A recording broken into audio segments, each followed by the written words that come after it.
Kita lanjutkan sesi yang selanjutnya. Ya, sesi sebelumnya yaitu menjelaskan penanganan bencana banjir, tanah longsor, gunung api. Untuk sesi yang sekarang yaitu akan menerangkan tentang penanganan bencana untuk bencana tsunami, kebakaran, dan kekeringan. Kita mulai saja bagaimana cara penanganan untuk bencana tsunami. Bencana tsunami secara lebih rinci, upaya pengurangan bencananya antara lain yang pertama penanganan kewaspadaan dan kesiapsiagaan terhadap bahaya tsunami. Yang kedua, pendidikan kepada masyarakat tentang karakteristik dan pengenalan bahaya tsunami.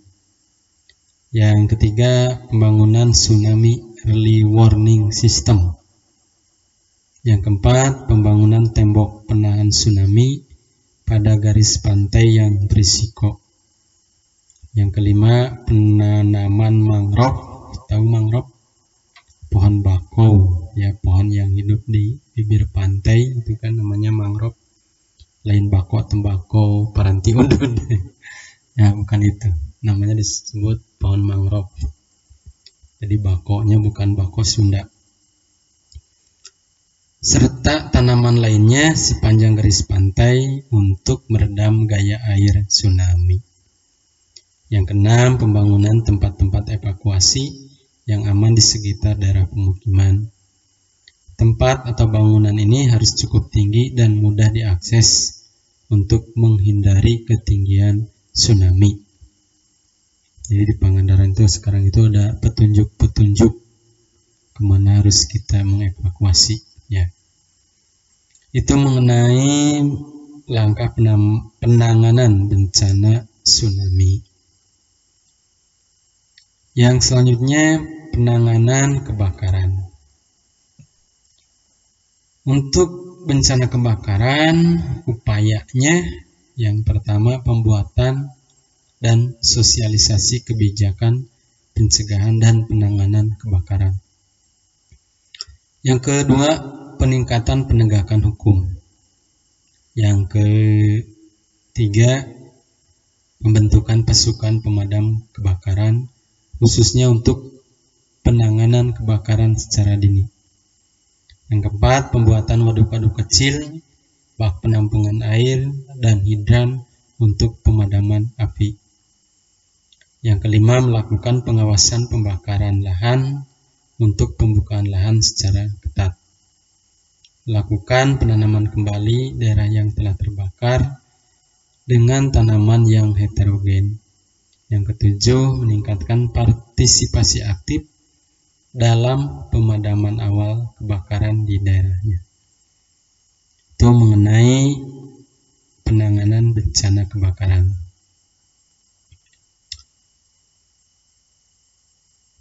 Untuk bencana kekeringan, apa saja yang harus dilakukan? Ya, untuk kekeringan, pertama perlu melakukan pengelolaan air secara bijaksana, yaitu dengan mengganti penggunaan air tanah dengan penggunaan air permukaan dengan cara pembuatan waduk. Ya, waduk bukan waduk Sunda ini. Ya, tahu waduk bendungan gitu ya. Pembuatan saluran distribusi yang efisien, contohnya yang paling gede itu adalah yang terakhir pembuatan waduk di Jati Gede di daerah Majalengka, Sumedang. Nah, itu dalam upaya untuk mengurangi bencana kekeringan. Yang kedua, konservasi tanah dan pengurangan tingkat erosi dengan pembuatan cek dam.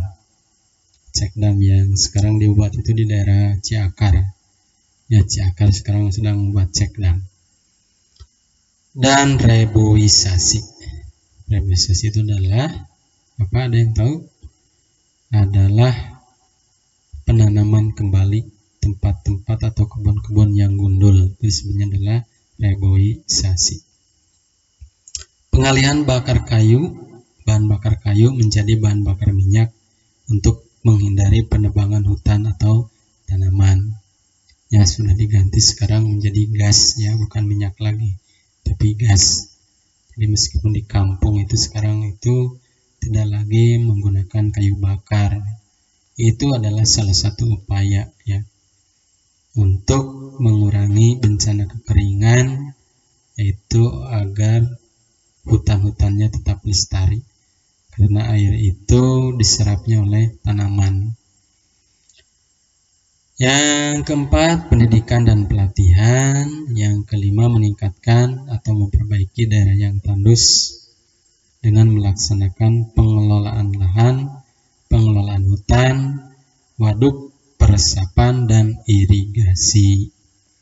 Itu seasonnya ya, kita cut dulu untuk season kali ini ya. Assalamualaikum warahmatullahi wabarakatuh.